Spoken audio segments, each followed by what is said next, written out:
إن الحمد لله نحمده ونستعينه ونستغفره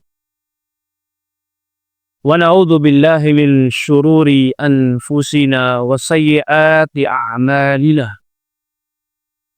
من يهده الله فلا مضل له ومن يضلل فلا هادي له وأشهد أن لا إله إلا الله وحده لا شريك له وأشهد أن محمدا عبده ورسوله الذي لا نبي ولا رسول بعده اللهم صل على محمد وعلى آله وأصحابه أجمعين ومن تبعهم بإحسان إلى يوم الدين يا أيها الذين آمنوا اتقوا الله حق تقاته ولا تموتن إلا وأنتم مسلمون أما بعد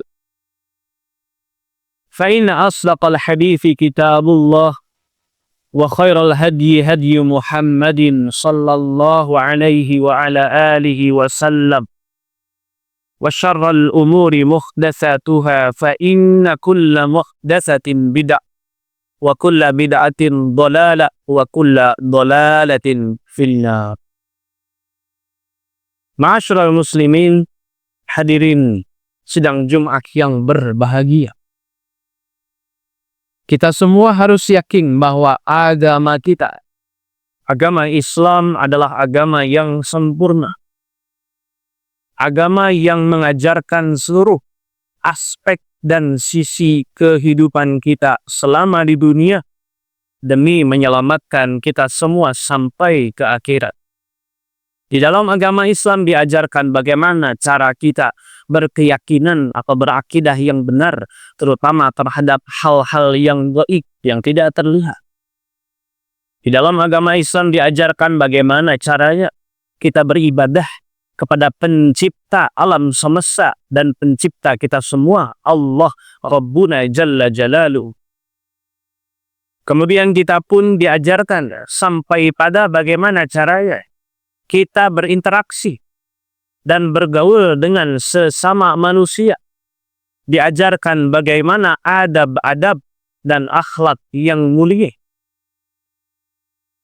Namun dari seluruh ajaran-ajaran tersebut, yang harus kita berikan perhatian paling besar dan yang harus kita jadikan prioritas utama dalam mengamalkan atau bahkan dalam mendakwahkan, mengajarkannya kepada orang lain adalah materi tentang tauhid. Bagaimana caranya kita mengesahkan Allah Subhanahu wa ta'ala sebagai pencipta kita semua dan juga penguasa alam semesta ini. Hadirin kaum muslimin rahimani wa rahimakumullah. Ilmu tauhid atau materi tentang tauhid ini menjadi prioritas yang utama dan harus menjadi perhatian kita yang paling besar dalam mendakwahkan kepada orang-orang non-muslim, juga dalam mendidik atau mentarbiyat masyarakat muslim. Hal itu dikarenakan tauhid ini memiliki tujuan yang sangat penting dan juga tujuan yang sangat luas dalam menjalani kehidupan kita selama di dunia dan menyelamatkan kita sampai ke akhirat nanti. Yang pertama, tujuan tauhid. Yang mana tujuan ini kaitannya dengan individu atau masing-masing orang, baik beragama Islam maupun non-muslim. Tauhid adalah ketika seseorang tidak punya tauhid, maka amal kebaikannya selama di dunia tidak ada gunanya, tidak akan dianggap oleh Allah Subhanahu wa ta'ala. Oleh karena itu Nabi Muhammad sallallahu alaihi wa ala alihi wasallam mengajarkan kepada sahabat Mu'adz bin Jabal radhiyallahu anhu arba, ketika beliau mengutus Mu'adz untuk mendakwahkan agama Islam ini kepada masyarakat Kristen saat itu. Kata Nabi sallallahu alaihi wasallam, jadikanlah hal pertama yang kau serukan kepada mereka adalah tentang tauhid, tidak ada Tuhan selain Allah Subhanahu wa ta'ala. Kemudian barulah kalau mereka menerima itu, maka ajarkanlah sholat dan ajarkanlah zakat.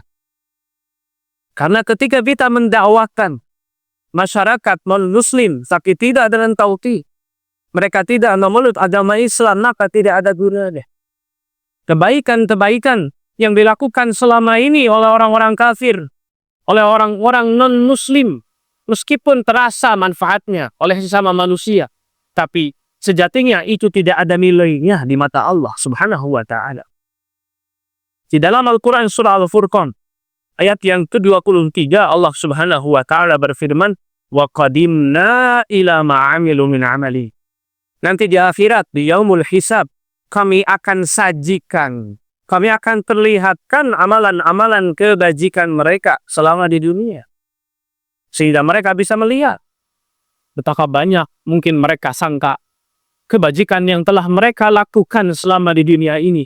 Tapi ketika tanpa tauhid, tanpa memeluk agama Islam, tanpa meyakini keyakinan yang benar terhadap Tuhan Yang Maha Esa, maka kata Allah, saja'alnahu haba'an mansur.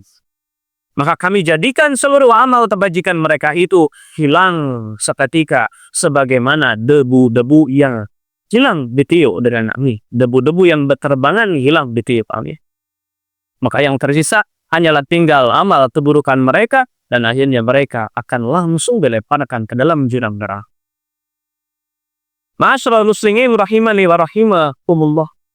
Begitupun ketika kita berdakwah kepada orang-orang muslim, atau istilah yang lebih tepat bukan dakwah tapi tarbiyah, atau mendidik masyarakat muslim.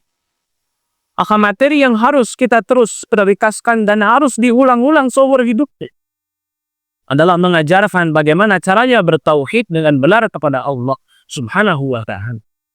Kenapa? Karena ketika seorang muslim yang dia sudah beramal sholih sebanyak-banyaknya dan sebaik-baiknya, tapi ada satu saja praktik syirik yang dia lakukan, kalaupun tanpa sengaja sekalipun, dia tidak tahu kalau itu adalah syirik, maka tetap amal ibadahnya akan dihapus oleh Allah Subhanahu wa ta'ala dari mulai dia balik sampai dia melakukan perbuatan syirik tersebut akan hilang, dihapus oleh Allah Subhanahu wa ta'ala. Allah berfirman di dalam Al-Quran surah Az-Zumar ayat yang ke-65, walaqad awhayna ilaika wa ilal ladina min qablik. Sungguh telah kami wahyukan, telah kami beritahu kepadamu wahai Muhammad dan juga kepada umat sebelummu. Ini berlaku bagi seluruh umat dari zaman Nabi Adam sampai zaman umat yang akan mengalami hari kiamat. Apa informasinya yang Allah berikan? La'il asyraka la yahbatanna analuk. Kalaulah kalian berbuat syirik sedikit saja, secuil saja, meskipun tanpa tahu itu perbuatan syirik, maka yang ada adalah la yahbatanna amaluk. Semua amalmu akan batal, akan hilang, dihapus oleh Allah Subhanahu wa ta'ala, wala takunanna minal khasirin. Dan kelak di akhirat, karena dia tidak punya amal sholih, kalau tidak bertobat dari perbuatan syiriknya, kalian akan menjadi orang-orang yang rugi, orang-orang yang akan Allah jebloskan dalam siksa api neraka. Na'udzubillah, tsumma na'udzubillah. Oleh karena itu, dengan masuknya seorang individu, orang kafir atau non-muslim ke dalam agama Islam, maka kebaikan-kebaikan yang telah dia lakukan selama kafir itu akan dihitung oleh Allah Subhanahu wa ta'ala, tidak akan dihapus.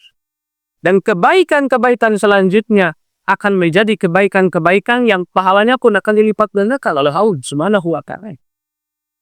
Begitupun ketika seorang individu muslim, mereka tahu belajar tauhid dengan benar, sehingga bisa meninggalkan berbagai macam praktik syirik, maka bisa dipastikan dia akan merasakan kebahagiaan dengan masuk ke dalam surganya Allah Subhanahu wa ta'ala. Barakallahu li wal lakum.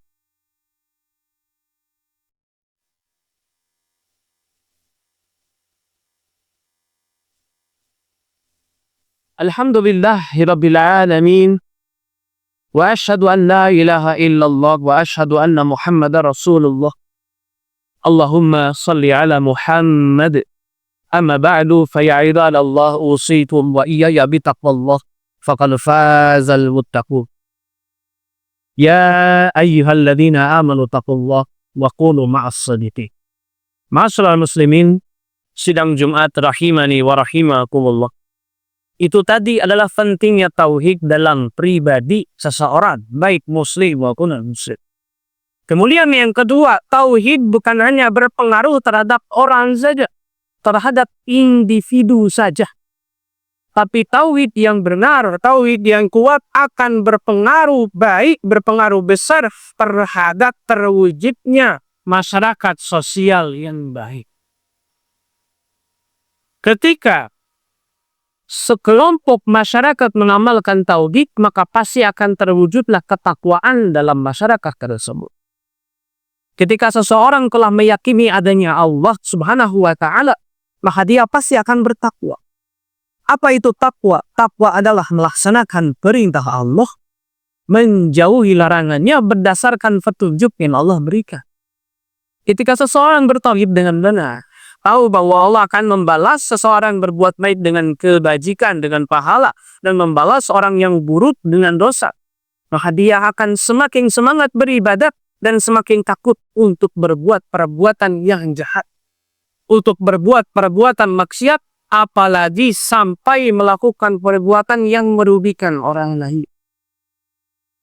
Maka ketika sebuah masyarakat sudah bertauhid, mengamalkan tauhid dengan benar, maka akan tegaklah amar ma'ruf nahi munkar di antara mereka. Mereka akan terbiasa saling menasihati. Kalau ada yang dinasihati karena mereka melakukan perbuatan buruk, maka mereka akan nurut, mereka akan bertaubat, mereka akan menyadari kesalahan mereka. Bukan malah berbalik menyerang orang yang menasihatinya. Urus saja dirimu sendiri, ini bukan urusanmu, dan dalam perkataan-perkataan fasik yang lainnya. Maka ketika masyarakat sudah bertauhid, di dalam masyarakat tersebut tidak akan ditemukan adanya pencuri, tidak akan ada begal, tidak akan ada pemerkosa, tidak akan ada koruptor, tidak akan ada pembunuh dan berbagai orang-orang yang melakukan perbuatan jahat apapun. Kalaupun ada, maka jumlahnya hanya sedikit. Bisa dihitung jari. Bukan kebanyakan orang malah berbuat jahat. Sebagaimana yang nampak pemandangan indah tersebut di negara-negara yang melaksanakan syariat Islam dengan benar. Di Timur Tengah, seperti di Jazirah Arab, Arab Saudi, dan juga tetangga-tetangga. Sedikit sekali perbuatan jahat di dalam negara-negara tersebut. Kenapa? Karena mereka sudah memiliki tauhid yang tertancap dalam hati dengan benar. Kalaupun mereka sudah berbuat salah, maka mereka pun akan mengakui kesalahannya dengan berjiwa kesatria. Sebagaimana yang terjadi beberapa waktu yang lalu daerah negeri Yaman.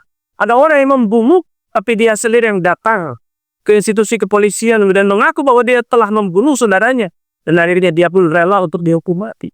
Supaya tidak ada orang lain yang melakukan perbuatan jahat seperti apa yang dilaksanakan olehnya.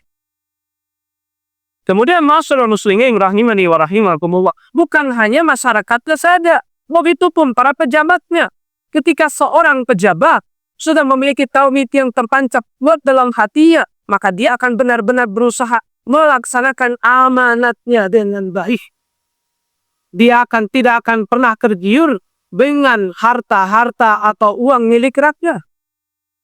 Dia tidak akan pernah memiliki inisiatif untuk mengambil uang rakyat dengan cara yang tidak benar, dengan dalih pajak lah, iuran ini, iuran itu yang tidak masuk akal sama sekali. Bahkan seorang pejabat yang bertauhid, dia akan rela untuk mengambil uang dari sakunya sendiri, nombok sendiri dari sakunya demi melaksanakan atau mewujudkan kesejahteraan rakyatnya. Sebagaimana yang dilakukan oleh salah seorang khalifah yang mulia, Umar bin Khattab radhiyallahu anhu arba. Sebelum dia terpilih menjadi khalifah, dia adalah seorang pengusaha yang kaya raya. Kebun kurmanya di mana-mana, bisnisnya di mana-mana. Tapi setelah menjadi khalifah, apa yang terjadi? Baju saja tidak membeli yang baru. Bajunya sudah sobek, ditambal menjadi compang cantik. Kenapa bisa seperti itu? Karena hartanya yang banyak, hasil dari bisnisnya dia berikan seluruhnya demi kesejahteraan rakyatnya. Bukan malah tergiur dengan kas negara, kemudian diambil masuk ke dalam sakunya. Tidak seperti itu, saudara-saudara. Kemudian masyarakat muslimin rahimani wa rahimakumullah. Begitupun para orang-orang yang mengangkat dirinya sebagai ustadz, sebagai mubalik, sebagai pemuka agama. Yang seharusnya seorang pemuka agama itu membimbing masyarakat menuju jalan yang lurus. Tapi ketika tanpa tauhid, yang ada adalah seorang pemuka agama yang memanfaatkan rakyatnya, yang memanfaatkan umatnya untuk bisa meraih sekelumit kenikmatan dunia untuk dirasakan bersama keluarganya. Kita lihat banyak para habaib yang ngaku dia habib, padahal belum tentu dia benar-benar habib. Ngaku keturunan Nabi, kemudian akhirnya dia menipu umat. Jualan air doa dengan harga yang tidak masuk akal. Aqua sebotol cuma 6.000. Dia akui ini sudah saya doakan dijual 100.000. Itu adalah penipuan yang sangat jelas. Kemudian tentunya orang-orang yang mengaku sebagai kiai, pemilik pondok pesantren. Tapi lihat di berita, yang ada apa? Mereka malah mencamulik para santriwatinya. Dengan modal kiai, menipu anak-anaknya. Dia pikir atau anak-anak santrinya itu pikir ini adalah bagian dari pembelajaran, bagian dari beribadah kepada Allah. Tapi itu adalah sebuah pembodohan yang sangat nyata. Masyarakat muslimin, sidang Jumat rahimani wa rahimakumullah. Demikian yang dapat khatib sampaikan, semoga menjadi ilmu yang bermanfaat bagi kita semua. Dan juga mudah-mudahan bisa menjadi pahala jariah bagi khatib yang menyampaikan. Allahumma inna nas'aluka bi anna lakal hamda la ilaha illa antal mannan badi'us samawati wal ardi ya dzal jalali wal ikram ya hayy qayyum. Allahumma shalli wa sallim wa barik ala abdika wa rasulika Muhammadin wa ala alihi wa ashabihi ajma'in wa man tabi'ahum bi ihsanin ila yaumiddin. Allahumma attiril mu'minin wal mu'minat walil muslimin wal muslimat al ahya'i minhum wal amwat innaka sami'un qaribun mujibud da'wat. Rabbana la tuzigh qulubana ba'da idh hadaitana wa hab lana min ladunka rahmatan innaka antal wahhab. Rabbana atina fid dunya hasanah wa fil akhirati hasanah wa qina adzaban nar. Subhana rabbika rabbil izzati amma yasifun wa salamun 'alal mursalin walhamdulillahi rabbil alamin. Aqulu qawli hadza wa astaghfirullaha li wa lakum. Aqimus shalah.